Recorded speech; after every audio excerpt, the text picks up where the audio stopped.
ঈদকে ঘিরে জমজমাট থাকার কথা থাকলেও ক্রেতাশূন্য ভৈরবের জুতার পাইকারি মার্কেটগুলো 200 কোটি টাকা বাণিজ্যের লক্ষ্যমাত্রা থাকলেও চলতি বছরে বেচাকেনা না থাকায় লোকসানের মুখে পড়েছে ব্যবসায়ীরা।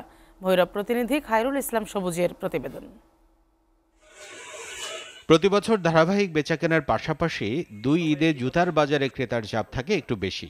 ভৈরবের কারখানাগুলোতে তৈরি জুতা দেশের সবগুলো জেলায় পাইকারি বিক্রির পাশাপাশি বিদেশেও রপ্তানি করা হয়ে থাকে। চলতি রমজানে প্রতি বছরের মতো এবারও লক্ষ্যমাত্রা অনুযায়ী জুতা তৈরি করা হয়, কিন্তু পাইকারি মার্কেটগুলোতে নেই জুতার ক্রেতা। অন্যান্য বছর ফ্যাক্টরিগুলোতে দিনরাত কাজের চাপ থাকার কথা থাকলেও চলতি বছরের রমজান মাসে বেকার সময় পার করছেন কারিগররা। এই যে সিজন এরকম কিছু বোঝা যাচ্ছে না, কাজ করতেছি কিন্তু ওইরকম বোঝা যায় না যে সিজনের কাজ। 2 বছর আমরা চায়না থেকে যে মালগুলো আসে আমাদের মালগুলো অনেক দাম বাড়ায় দিচ্ছে। দাম বাড়ানোর কারণে আমরা যে মালের লিটটা বাড়ছে তাও আমাদের লাভ হয় না। জুতা শিল্পটিকে টিকিয়ে রাখতে সহজ শর্তে ঋণ দিতে সরকারের কাছে দাবি জানান এই ব্যবসায়ী নেতা।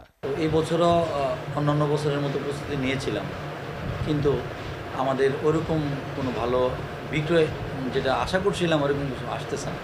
অন্যান্য বছর আরও ভালো ছিল, এবছর একটু ব্যবসায়িকভাবে ক্ষতিগ্রস্তই।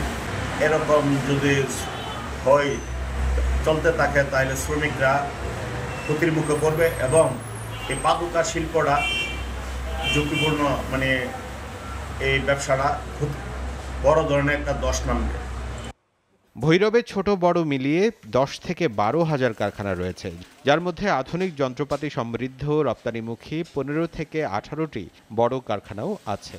আর এইসব কারখানায় 1 লাখেরও বেশি শ্রমিক কাজ করেন। SATV news desk.